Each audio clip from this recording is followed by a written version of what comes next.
नमस्कार. सजलेली घरे, पेवणारे दिवे, रंगबिरंगी आकाशकंदील अशी उल्हसित करणारी दिवाळी आपणा सर्वांनाच हवीशी वाटणारी, मित्रमंडळी आप्तस्वकीयांना भेटवणारी, लुसवे फुगवे घालवून टाकणारी, आनंदी वातावरणाची प्रकाशमय अशी ही दिवाळी. लहान मोठ्या आवाजाचे फटाके तसेच नेत्रदीपक रंगांची उधळण करणारे असे विविध प्रकार. काही मंडळी या फटाके उडवण्याच्या कार्यक्रमाला विरोध करतात, पण बहुतांश लोक फटाके विकत आणतातच. यावर्षी सणाच्या वेळी म्हणावी तशी थंडी नाही, पण हवेचे काय, चला समजावून घेऊया. या सणाच्या दरम्यानच्या काळात हवेत काय बदल झाले होते ते. केंद्रीय प्रदूषण नियंत्रण मंडळाच्या कोल्हापूरमधील शिवाजी युनिव्हर्सिटीच्या सेंटरने जाहीर केलेल्या आकडेवारीनुसार दिवाळी दरम्यानच्या कालावधीमध्ये PM2.5 हा घटक हवा प्रदूषणातील प्रमुख घटक असल्याचे दिसून येते. 18 तारखेला एअर क्वालिटी इंडेक्स 86 होता धनत्रयोदशी दिवशी. 19 तारखेला एअर क्वालिटी इंडेक्स 126 होता. 20 तारखेला air quality index 185 Narak Chaturdashi दिवशी. 21 तारखेला एअर क्वालिटी इंडेक्स 66 लक्ष्मी पूजना दिवशी. 23 तारखेला एअर क्वालिटी इंडेक्स 32 भाऊबीजे दिवशी आणि 25 तारखेला एअर क्वालिटी इंडेक्स 19. आपल्या भारत देशामध्ये सेंट्रल पोल्युशन कंट्रोल बोर्ड ही संस्था हवा आणि पाणी यांचे प्रदूषण रोखणे आणि नियंत्रण करणे यासाठी कार्यरत आहे. त्यांची देशभर सुमारे 500 एअर क्वालिटी इंडेक्स मोजणारी केंद्रे कार्यान्वित आहेत. यापैकी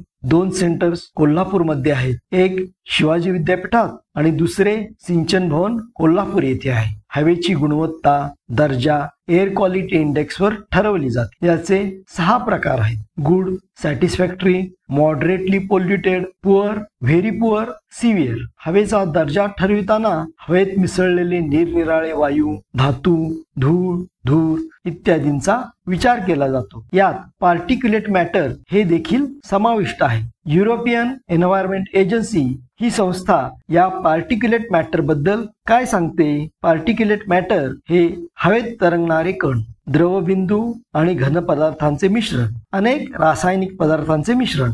हे कण थेट हवेत मिसळले जातात किंवा हवा प्रदूषित करणारे घटक हवेत मिसळले असताना त्यांच्यामध्ये काही प्रक्रिया होऊन ते तरंगणारे कण बनतात. हे तरंगणारे कण सूक्ष्म व अतिसूक्ष्म असे असतात. या तरंगणाऱ्या कणांचे 2 प्रकार.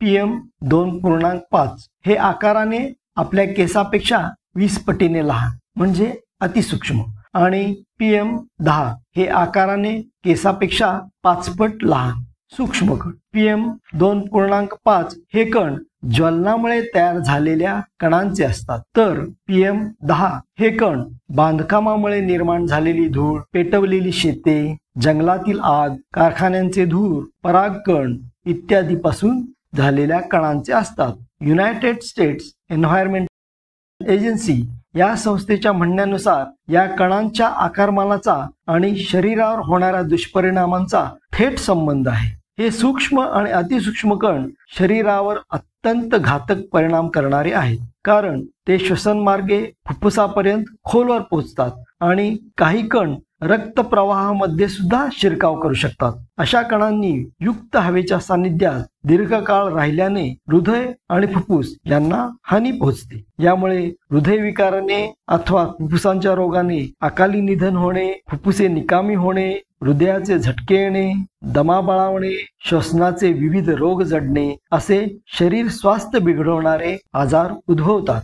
हे झाले शरीरावर होणाऱ्या दुष्परिणामाबाबत. पण हे कण म्हणजेच पार्टिक्युलेट मॅटर पर्यावरणावर सुद्धा दुष्परिणाम करतात. जसे कमी दृश्यमानता निर्माण होणे, वातावरण धुकट होणे, नदी, नाले, तलावांची आम्लता वाढणे, जमिनीतील पोषक तत्वांचा नाश होणे, पर्यावरणाचा ऱ्हास होणे अशा बऱ्याच गोष्टींना हे पार्टिक्युलेट मॅटर कारणीभूत ठरते.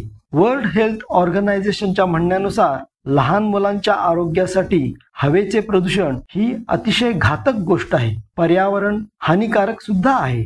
जगभरात होणारे 43% मृत्यू हे प्रदूषित हवेमुळे झालेल्या श्वसन विकारांमुळे आहेत. 25% मृत्यू हे प्रदूषित हवेमुळे झालेल्या हृदयरोगामुळे आहेत. 24% मृत्यू हे प्रदूषित हवेमुळे निर्माण झालेल्या स्ट्रोकमुळे आहेत. 17% मृत्यू हे प्रदूषित हवेमुळे श्वसन संस्थेला झालेल्या इन्फेक्शनमुळे आहेत. 29% मृत्यू हे प्रदूषित हवेमुळे झालेल्या फुफ्फुसांच्या कॅन्सरमुळे आहेत. जगाच्या प्रदूषित हवेसंबंधी AQI इंडिया या संस्थेने दिलेली क्रमवारी पाहिली तर भारत हा अतिप्रदूषित हवा असलेल्या देशांच्या यादीत 3ऱ्या क्रमांकावर आहे.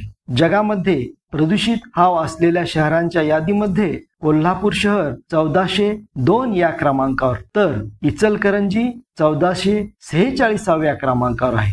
स्वच्छ हवा ही मानव, पशुपक्षी आणि निसर्ग यांना आवश्यक असणारी गोष्ट आहे. PM2.5 ची उत्पत्ती ज्वलनामुळे तयार झालेल्या कणांमुळे होते हे आपल्याला आता माहीत आहे. तर दिवाळी दरम्यान तयार झालेले हे PM2.5 घटक कशामुळे झाले असावे याचा सर्वांनीच विचार करावा आणि सभोवतालची हवा स्वच्छ ठेवण्यासाठी सर्वांनी प्रयत्नशील राहावे ही नम्र विनंती. थँक्यू.